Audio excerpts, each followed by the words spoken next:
Hanya satu kata, kami cinta Engkau.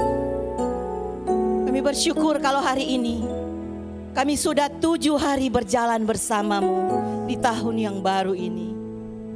Kami tahu Engkaulah Immanuel kami. Engkau yang akan memimpin langkah kami, menuntun kami, sehingga kami dengan penuh iman dan keberanian boleh menjalani tahun yang baru ini dengan tidak kurang suatu apapun. Kami percaya akan janji firman-Mu, ya dan amin. Firman-Mu adalah kekuatan-Mu sendiri. Karena itu bicaralah kepada kami pagi ini ya Tuhan. Karena kami percaya bahwa Engkaulah sumber pengharapan kami, yang akan membawa kami mengalami hal-hal yang besar di tahun yang penuh harapan. Hanya di dalam nama Yesus kami berdoa, yang siap diberkati firman Tuhan pagi ini. Katakan amin, haleluya. Silakan duduk Bapak Ibu Saudara yang dikasih Tuhan. Shalom. Shalom. Selamat pagi semuanya. Saudara bersuka cita? Nah, terima kasih nih untuk WL yang begitu semangat. Hadirat Allah terasa kuat sekali saudara-saudara. Kita sudah ada di minggu pertama tahun 2024. Saudara bersuka cita, saya juga bersuka cita. Karena itu saya ucapkan selamat tahun baru saudara-saudara. Jika Tuhan sudah memulai dengan sesuatu yang baru bagi kita, Tuhan yang memanggil kita kepada satu tujuan saudara-saudara, kita yakin Tuhan pasti akan melengkapi kita untuk sampai kepada satu tujuan itu. Amin saudara-saudara. Saya percaya perjalanan kita di tahun-tahun yang lalu bukan perjalanan jalan tol, benar? Atau di sini ada yang perjalanan jalan tol, saudara? Kita pasti melewati banyak hal. Kekristenan itu memang benar adalah berjalan di dalam lembah-lembah yang dalam. Di dalam gunung-gunung yang tinggi saudara, melewati lembah, melewati air mata. Tetapi apa saudara bisa duduk di sini? Kita menang saudara. Kita bisa masuk di tahun yang baru. Tahun baru yang penuh harapan saudara-saudara. Amin, saudara percaya? Kalau kita berjalan bersama Tuhan, step by step saudara. Langkah demi langkah, pintu-pintu baru akan terbuka saudara. Pertolongan akan datang. Kekuatan akan diberikan. Tentunya tidak mudah saudara masuk di tahun 2024.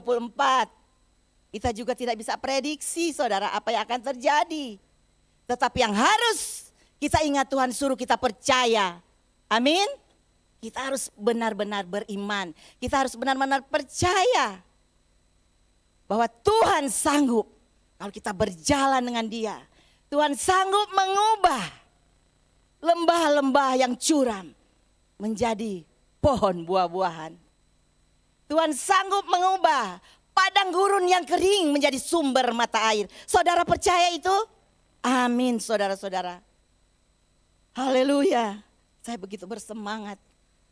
Hari ini karena dari tim pengembalaan CWS sudah menyiapkan satu tema besar di bulan Januari. Tema besarnya itu tentang faith, tentang iman. Dan pada minggu pertama, judul tema firman Tuhan kita adalah tahun baru penuh harapan. Coba katakan, tahun baru penuh harapan. Saya yakin saudara-saudara setiap kita memasuki tahun baru ini ada harapan-harapan yang ingin kita capai, benar? Ada kerinduan-kerinduan yang ingin dinikmati di tahun ini, saudara-saudara. Saudara tahu, harapan adalah kemampuan untuk bisa melihat sesuatu dari kegelapan. Harapan itu melihat yang masih gelap, tetapi kita melihat dengan dalam terang kasih Kristus. Itu suatu harapan. Ada seorang penulis mengatakan harapan itu merupakan oksigen saudara-saudara di saat pernafasan kita terasa sesak. Ingat, ada yang mengalami seperti itu?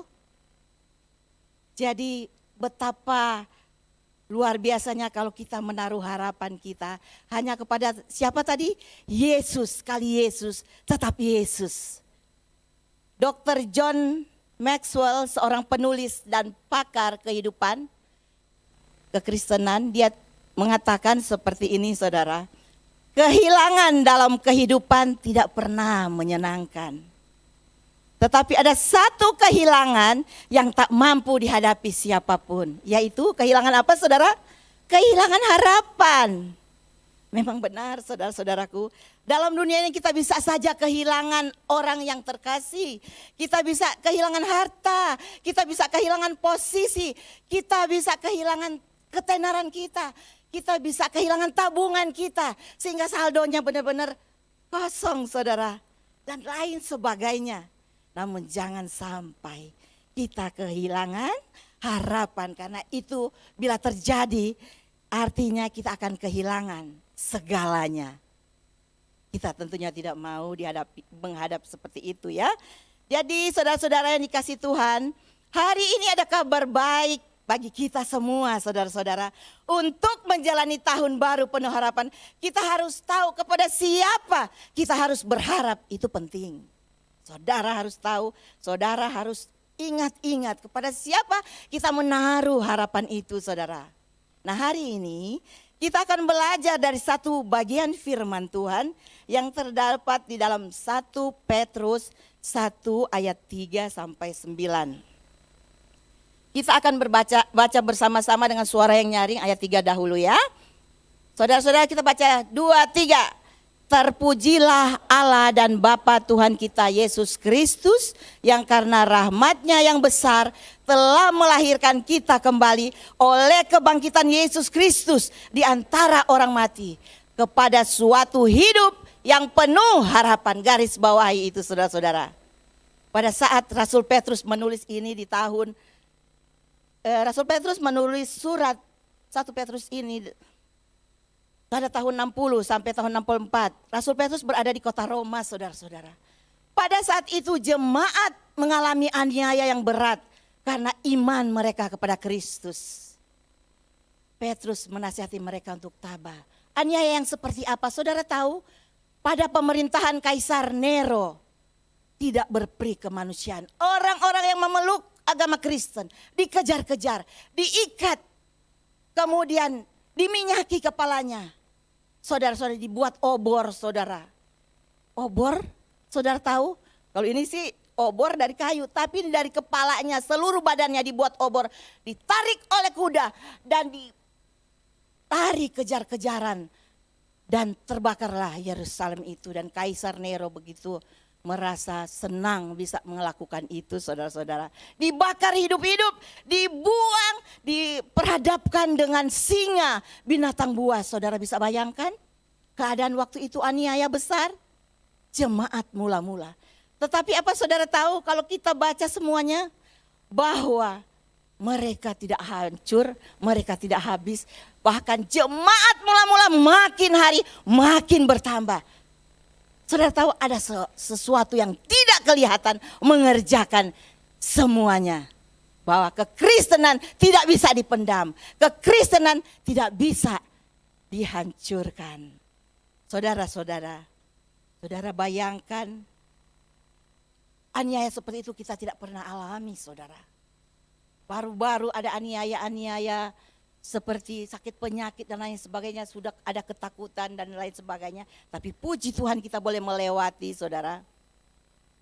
Pertanyaannya sekarang, pengharapan seperti apakah yang didapatkan oleh orang-orang percaya kepada Tuhan Yesus Kristus? Mari kita lihat satu persatu, ada 3 hal. Yang pertama adalah pengharapan untuk menerima keselamatan. Ayat 3, saudara-saudara.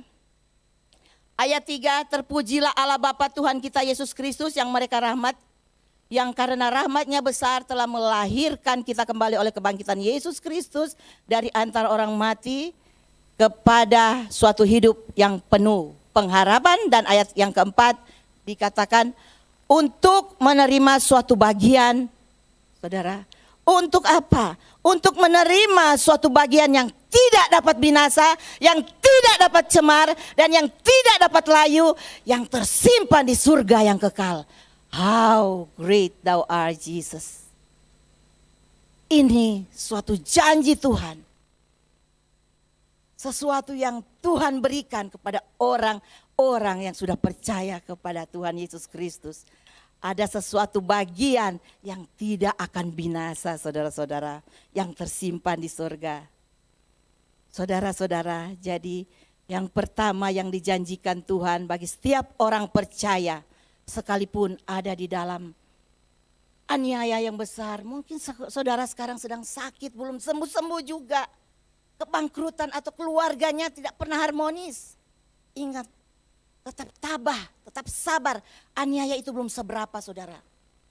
Jangan kau takut kepada orang yang coba-coba menekan saudara. Ingat, pengharapan untuk menerima keselamatan yang kekal. Itu yang paling penting, saudara. Keselamatan itu jangan hilang, saudara. Jangan karena aniaya, keselamatan kita jual.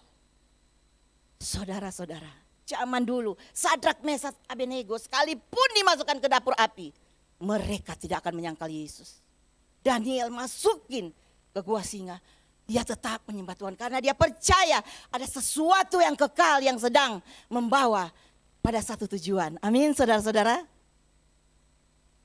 Pengharapan itu diberikan kepada orang, dikatakan kepada siapakah diberikan keselamatan kekal di surga? Kepada siapakah itu diberikan? Pengharapan itu diberikan kepada yang dilahirkan kembali menurut ayat ini, saudara-saudara. Sama dengan ayat, diulang lagi di ayat 23 ya. Di ayat 23 ini diulang lagi bahwa 1 Petrus 1 ayat 23 berkata, karena kamu telah dilahirkan kembali, bukan dari benih yang fana. Wow.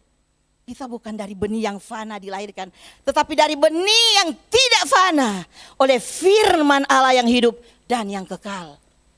Ini hal-hal yang harus kita tanam di dalam hati dan pikiran kita, saudara-saudara, agar kita tetap berdiri tegak mengiring Yesus ya.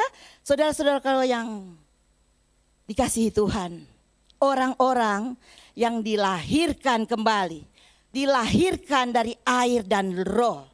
Itu firman-Nya berkata, kuasa Roh Kudus ini cocok ya saudara-saudara ya. Apa yang Tuhan Yesus katakan kepada Nikodemus, seorang pemimpin agama Yahudi di dalam Yohanes 3 ayat 3. Dikatakan jika seorang tidak dilahirkan kembali, ia tidak dapat melihat kerajaan surga. Saudara, kita semua saya percaya sudah dilahirkan kembali. Dan kita punya janji untuk melihat kerajaan surga. Kita adalah warga negara kerajaan surga ketika kita dilahirkan kembali. Ini jaminan bagi orang-orang percaya, bagi saudara-saudara yang setiap minggu dengan setia hadir di tempat ini, saudara-saudara. Beri kemuliaan bagi nama Tuhan. Janji yang luar biasa. Amin, saudara-saudara. Setiap kita harus memastikan diri bahwa kita telah dilahirkan kembali. Karena pengharapan hidup yang kekal kita terdapat untuk pergi kepada satu tempat. Itu surga yang kekal, yang disediakan Bapa ketika dia mati, dia bangkit, dia naik ke surga. Dia menyediakan tempat bagi kita.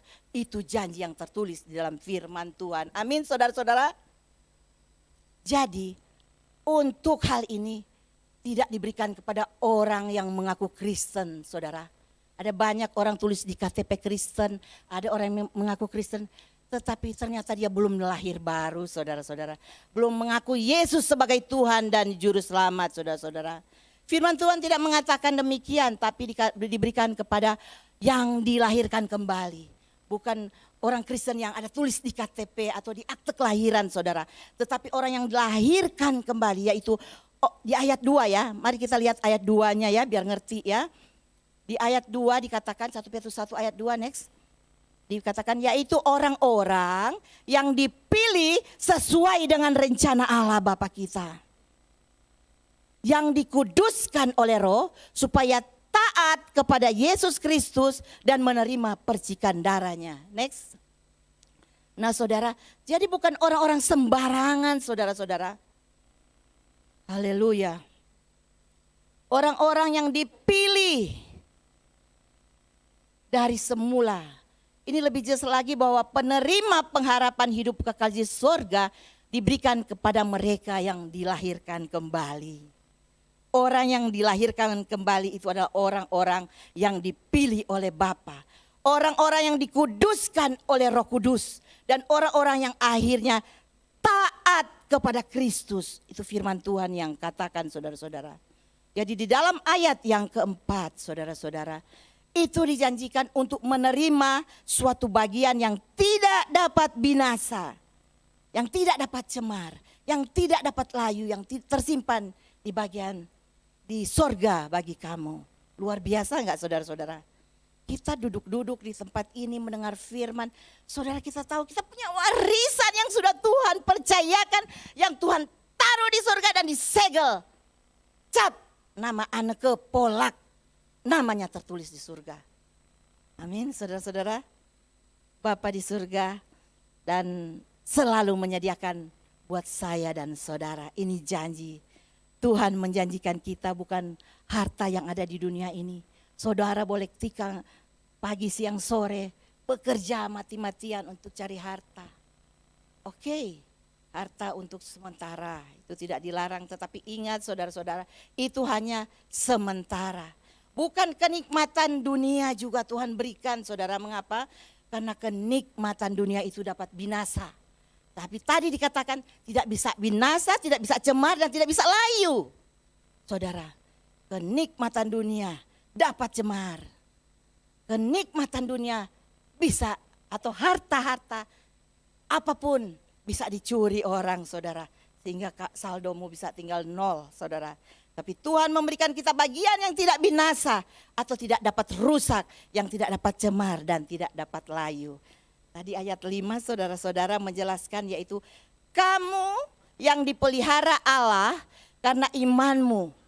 Bayangkan saudara, kamu yang dipelihara Allah, ayat 5, yang dipelihara dalam kekuatan Allah. 1 Petrus 1 ayat 5.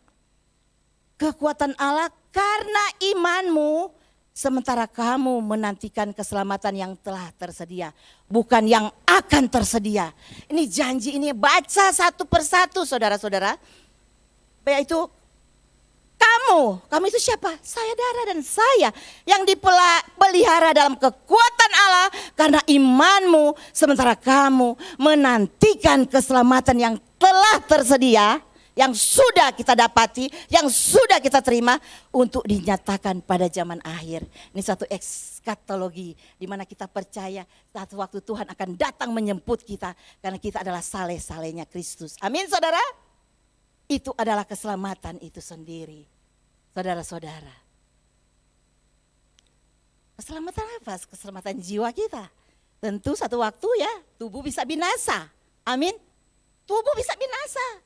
Kubur, tapi jiwa kita, roh kita kembali kepada Sang Pencipta dengan sorak-sorai karena kita sudah disediakan di sana keselamatan jiwamu. Saudara-saudara yang dikasih Tuhan, pengharapan yang luar biasa yang Tuhan berikan kepada setiap orang-orang yang percaya.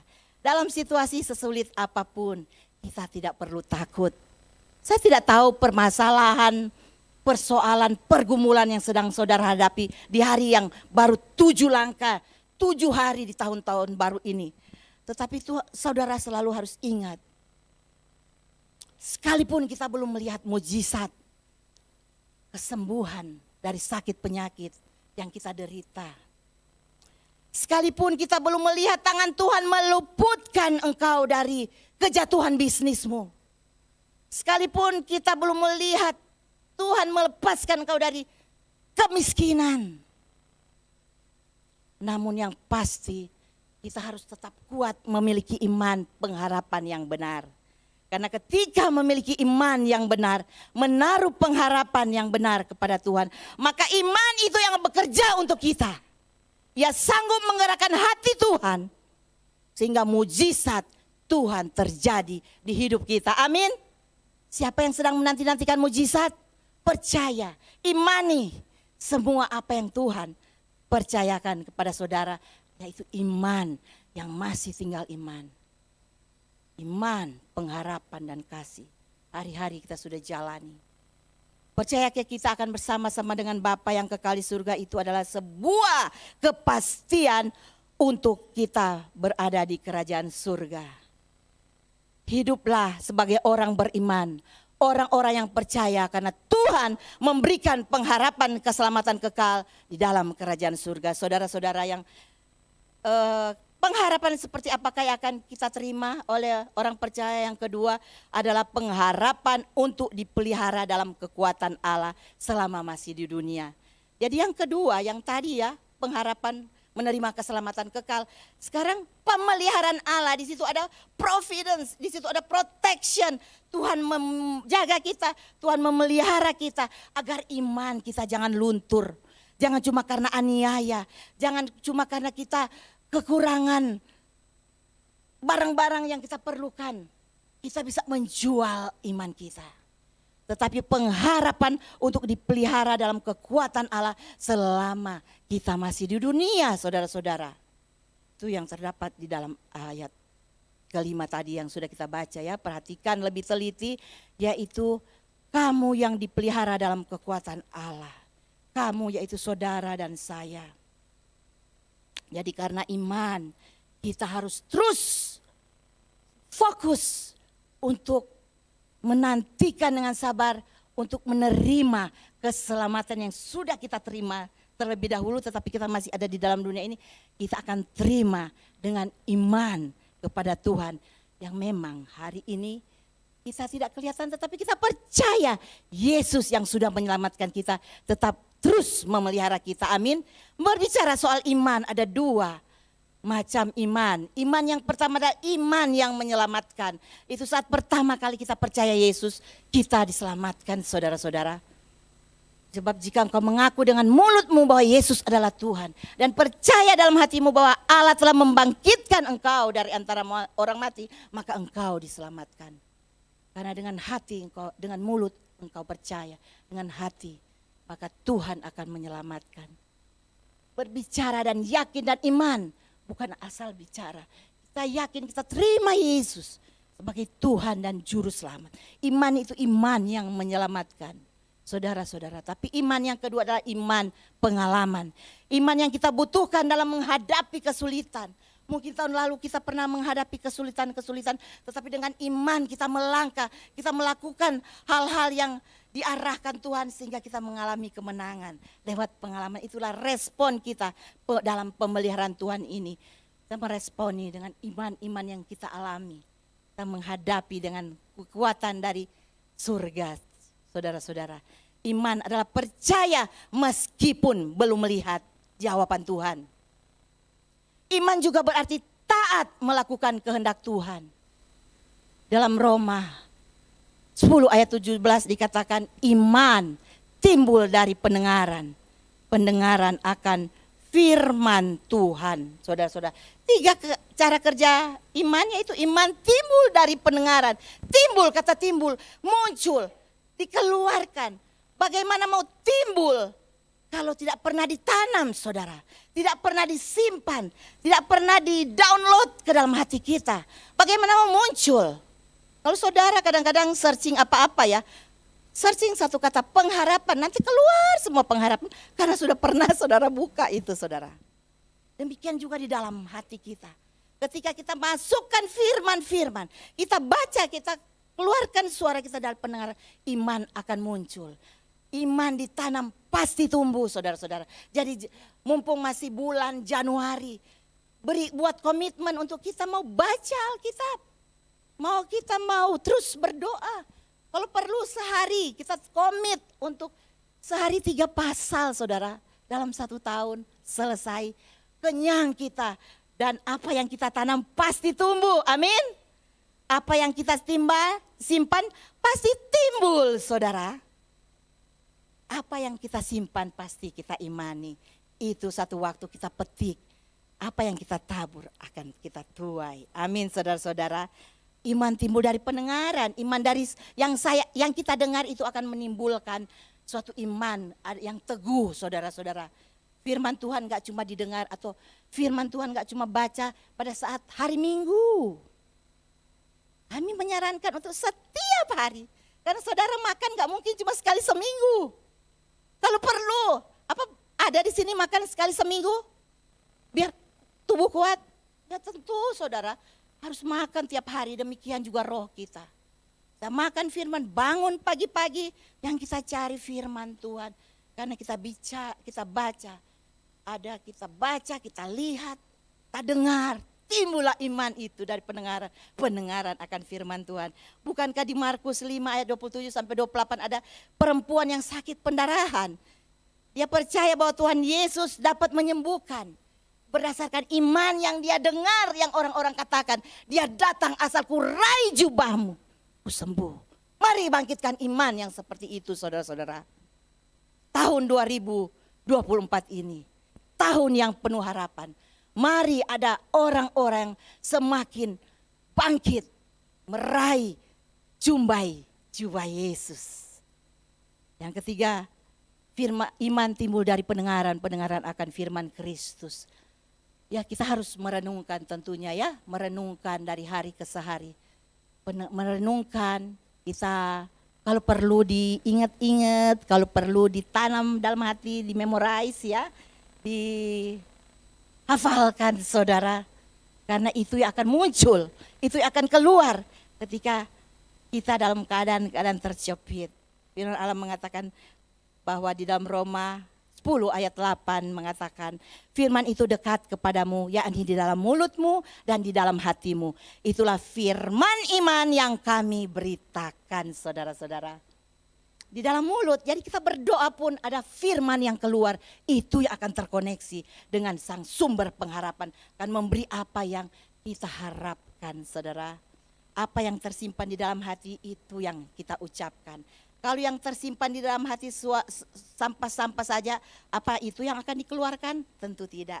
Sampah akan terbuang dengan ketika kita memasukkan firman dengan sendirinya sampah-sampah yang ada di dalam hati kita lama-kelamaan keluar saudara. Karena firman itu akan mendesak, firman itu yang akan mengubah setiap pribadi orang-orang percaya. Jadi kita belum melihat saudara, waktu-waktu memang keselamatan sudah dikasih tahu bahwa kita sudah selamat. Tetapi bukan sekali selamat tetap selamat. Ada bagian yang harus kita kerjakan. Tadi dikatakan kita harus taat, kita harus setia. Jangan setelah kita tahu, oh sudah disediakan di surga, sekali selamat tetap selamat. Tidak saudara, Tuhan sudah bayar lunas. Contohnya ya, saya mengajak seseorang untuk kita makan di restoran, saya udah bayar lunas. Di restoran itu di Telaga Sampiran. Makan, sebut nama saya, Anneke, saya udah bayar lunas. Tetapi saudara cuma diam di situ, tidak melangkah untuk datang ke Telaga Sampiran. Untuk declare mana yang sudah dibayarkan oleh Anneke. Saya mau nikmati semuanya. Jadi kita perlu iman untuk melangkah, mengerjakan keselamatan itu.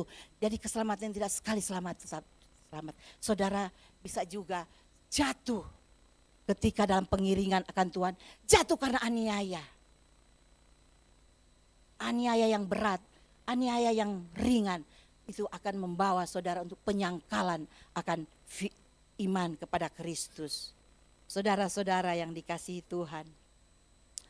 Seperti iman Thomas saudara-saudara. Saudara tahu iman Thomas si peragu. Bagaimana Thomas waktu itu murid-murid Yesus bilang Yesus sudah bangkit. Tetapi karena Thomas kecewa dia pergi menyendiri. Dia begitu sudah tidak berpengharapan, sudah tidak punya semangat hidup lagi. Tetapi Tuhan Yesus begitu baik melihat Thomas yang begitu tidak percaya kalau Yesus sudah bangkit, menyelamatkan bagi setiap orang percaya. Saudara-saudara tahu ayat yang ke-27 Yohanes 20 ayat 27 saudara-saudara. Yohanes 20 ayat 27. 27. Next. Lagi. Nah di sini saudara-saudara, kemudian ia berkata kepada Thomas, waktu itu Thomas tidak percaya, dia katakan, asal aku lihat baru aku percaya. Tetapi Yesus begitu mengasihi Thomas. Yesus tidak membenci Thomas karena Yesus tahu murid-muridnya ini segala karakternya Tuhan mengerti. Tuhan mengerti karakter-karakter 12 murid. Tuhan mengerti karakter kita yang kadang-kadang bandel sama Tuhan. Kemudian ia berkata kepada Thomas, taruhlah jarimu di sini dan lihatlah tanganku. Ulurkanlah tanganmu dan cucukkan ke dalam lambungku. Dan jangan engkau tidak percaya lagi, melainkan percayalah. Dan apa yang terjadi? Ayat ke-28. Thomas berkata, ya Tuhanku, ya Allahku.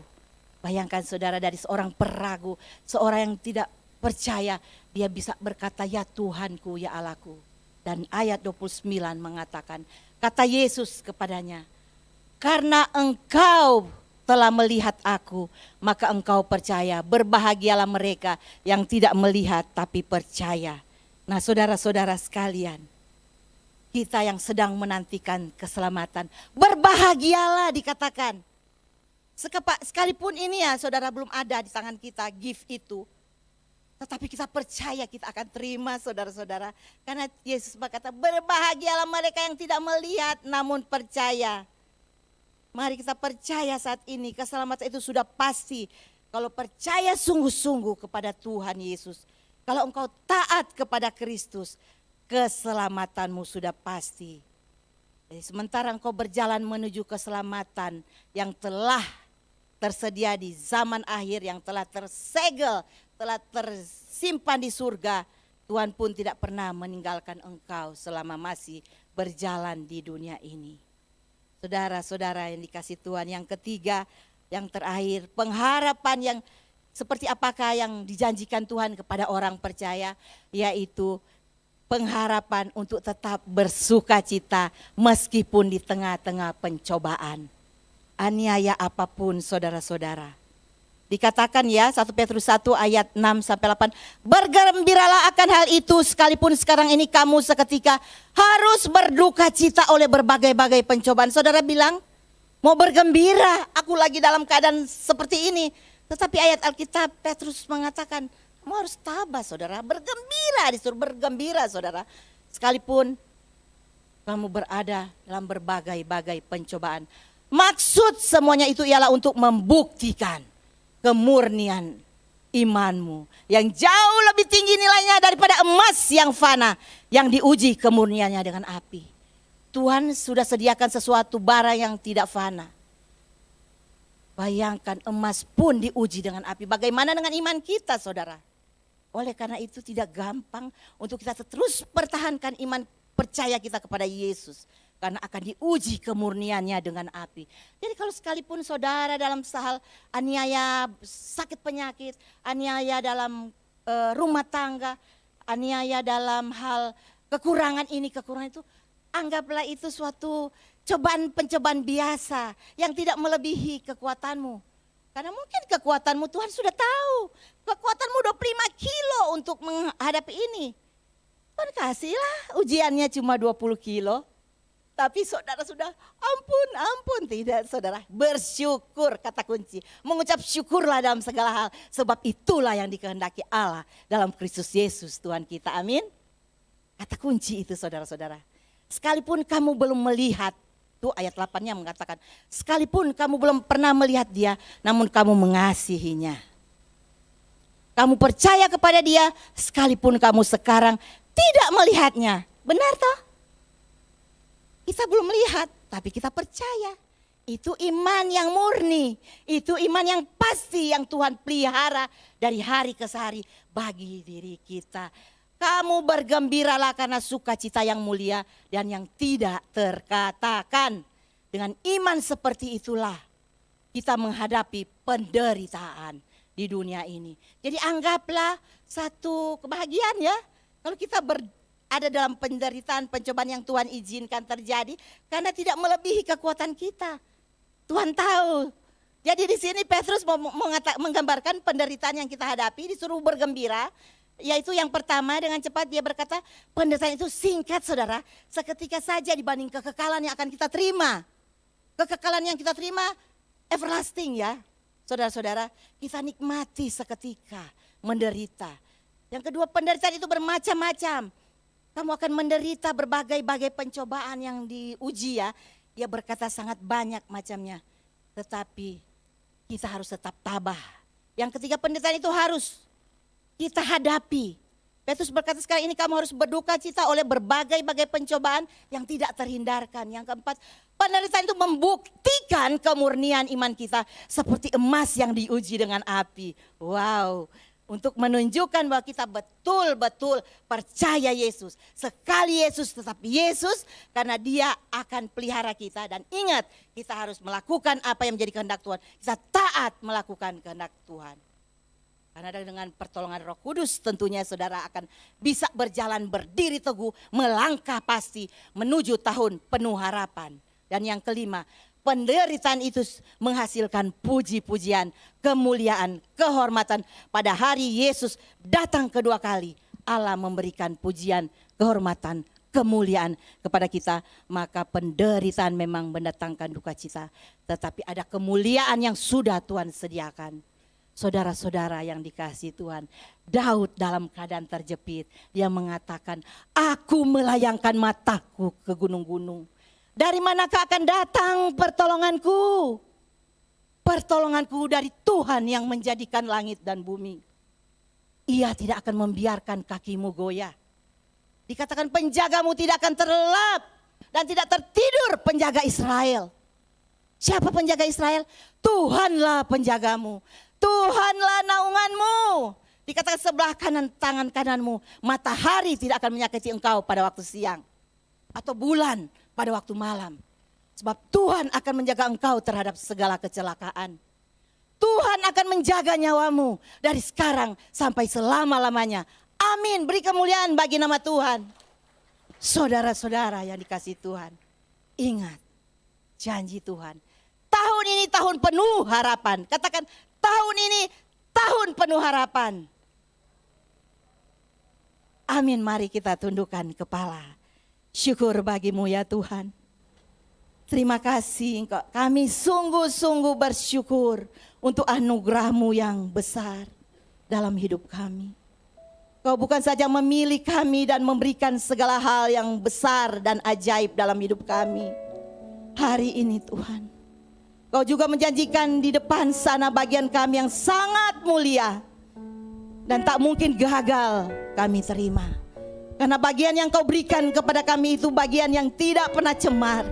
Bagian yang tidak binasa. Bagian yang tidak pernah layu. Itu yang Kau janjikan. Kiranya apa yang Kau sampaikan lewat firman ini termaterai kuat di dalam hati kami. Sehingga kami berdiri tegak, melangkah maju di tahun baru 2024 ini. Tahun penuh harapan, berjalan bersama Yesus. Kita cakap melakukan segala perkara. Terima kasih Tuhan. Terima kasih Tuhan. Kita angkat pujian lagi. Hanya Engkau yang kupercaya Tuhan. Hanya Engkau yang kami andalkan. Haleluya. Kita angkat pujian yang tadi dinyanyikan. Biar firman ini tersimpan di hati kita. Karena hanya Yesus yang kita andalkan.